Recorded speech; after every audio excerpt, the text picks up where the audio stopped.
Hello YouTube, Dave here again. So I just wanted to do a little update video. Over the last couple of days, I've received a couple of different packages from Paizo with some awesome stuff that they sent out for review. So I thought it would just be great to show everything that they had sent in this video, give you sort of a preview, I guess, of the next few review videos that I'm going to be doing.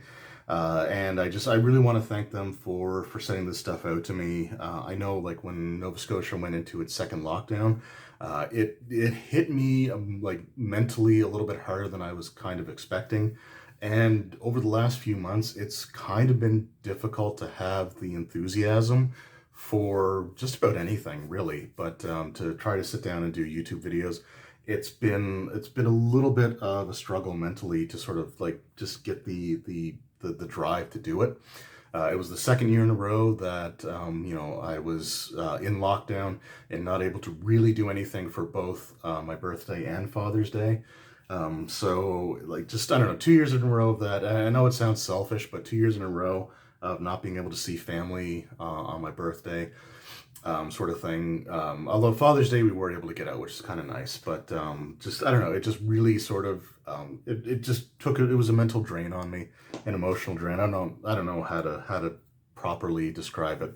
But I was really kind of just bummed out, I guess. Like, I don't want to throw the word depression around, because, I don't want to take that lightly, but it was rough.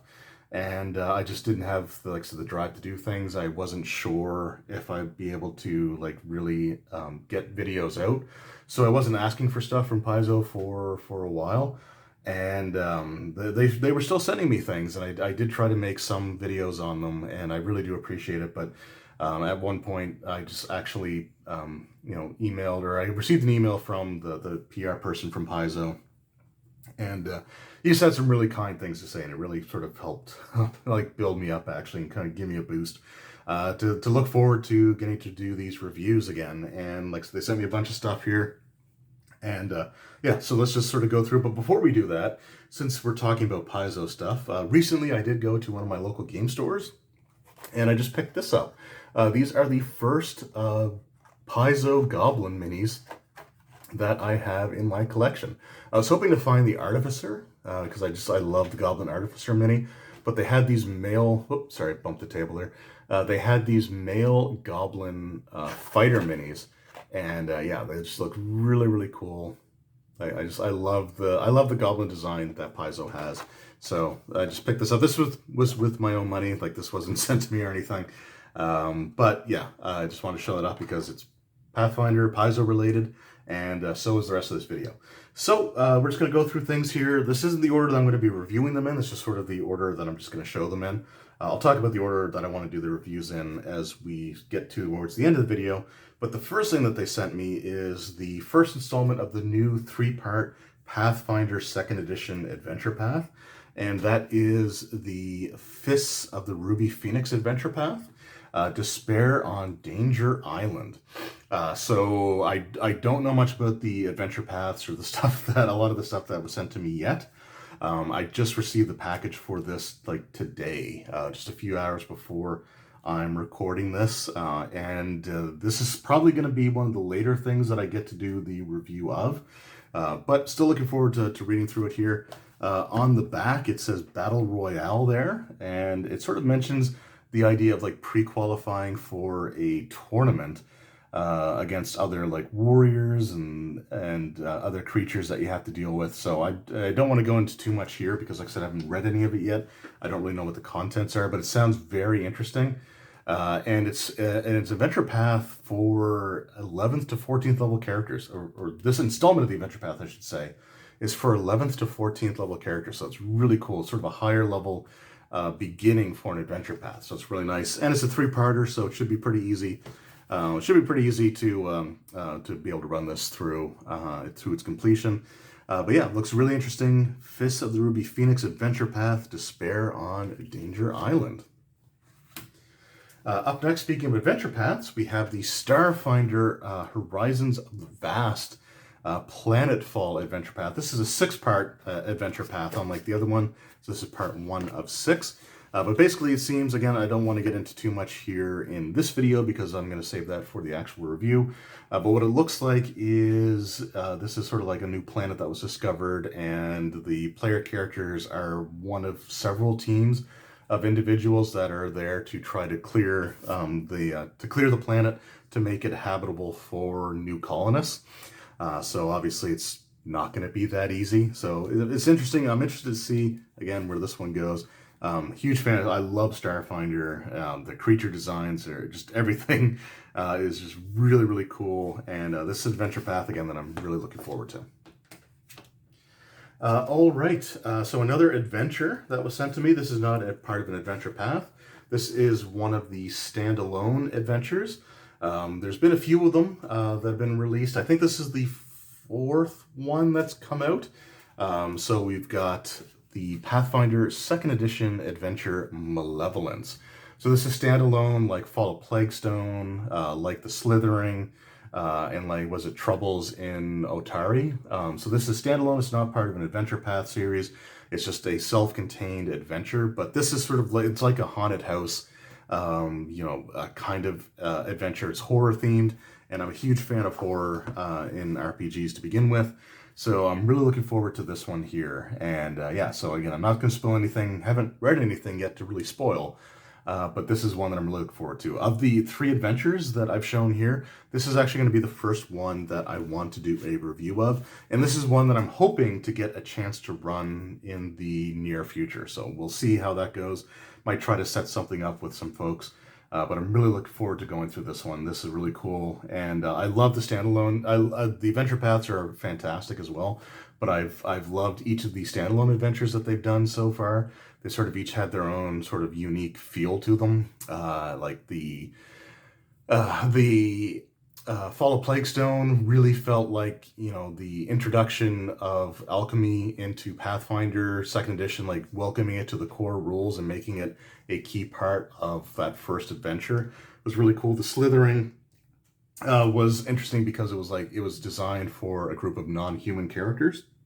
So there's like this plague that was turning humans, specifically humans, into these ooze creatures. And again, really, really cool. Troubles in Otari was sort of designed to complement the beginner box and to expand a little bit beyond that and to help bridge the gap between the beginner box and the full rule set. And again, just really, really cool stuff. But this one here, really looking forward to. Malevolence, a haunted house, horror-themed adventure.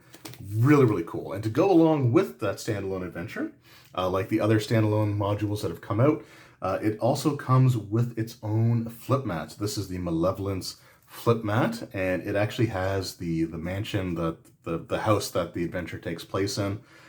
So yeah, again, really, really cool. I love flip mats to begin with, but I have all of the flip mats that go with all the standalone adventures, and this is obviously going to be no exception. So again, really cool stuff. Love it. So yeah, that'll be the first of the adventures to be reviewed, and then I'll probably do them basically in the reverse order that I showed. So I want to review Malevolence, which should be out within the next week or so, and then after that, the following week, I'm going to have my Horizons of the Vast review, and then finally the Fists of the Ruby Phoenix review. But they also sent me a couple of hardcovers. So the first one that I'm going to review, and this is actually in the order that I want to do them, and the first review that I want to do in general for all the stuff that was sent to me is the Starfinder Galaxy Exploration Manual. So this is the first one that I got. I've had it like 24 hours more than the other books here.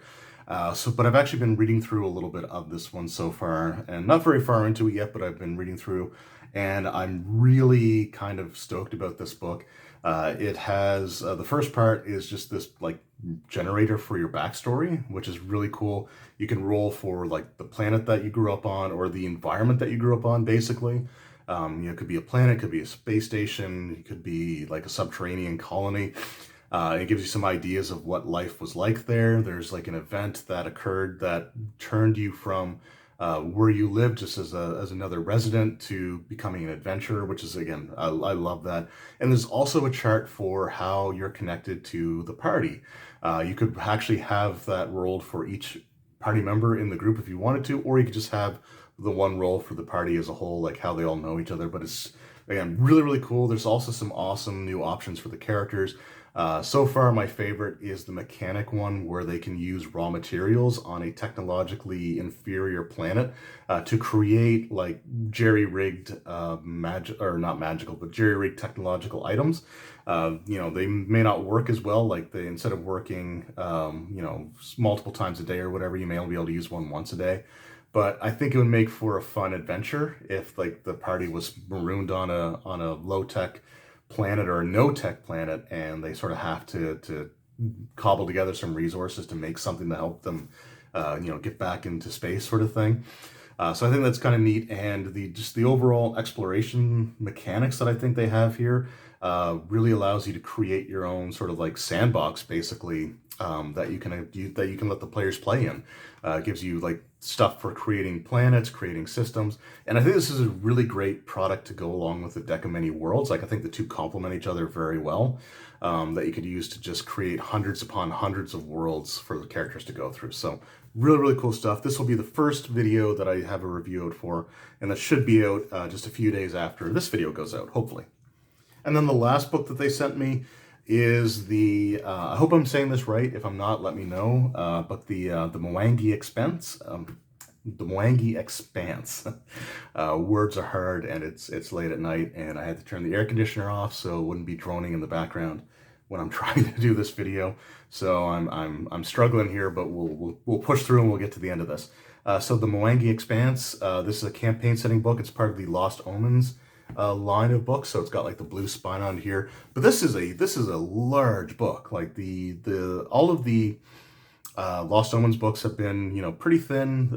They're like around, I want to say like 180 pages or something like that. This is a 300-page campaign setting book, and I'm really looking forward to going through and reading this. So in the second installment of the Age of Ashes adventure path, which is the first one that came out for Pathfinder 2e, you actually, you're taken through a portal to this location, the Mwangi Expanse, and it was a really cool adventure. I actually really enjoyed playing through that.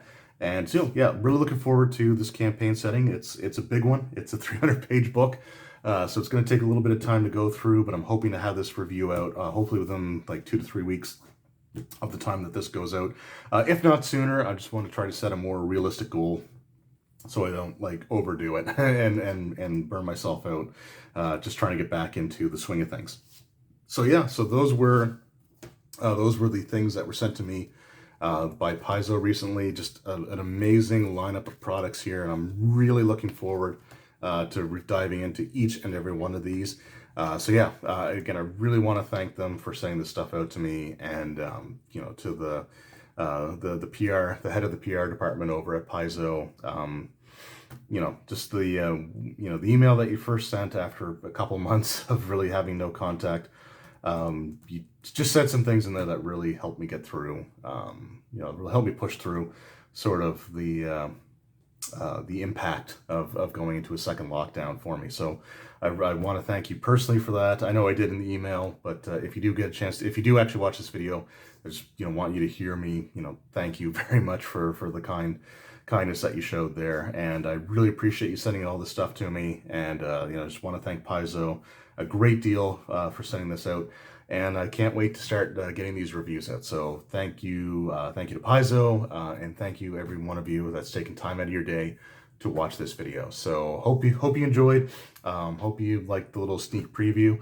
And yeah, let me know of the things that I've showed here, which are the ones that you're the most interested in. And if you've picked any of these up yourself, let me know what your thoughts are in the comments below. So thanks again for all your support. It means the world to me. And I will see you all in a few days with my review of the Starfinder Galaxy Exploration Manual, and more to come. So thanks again. I'll see you next time. Take care.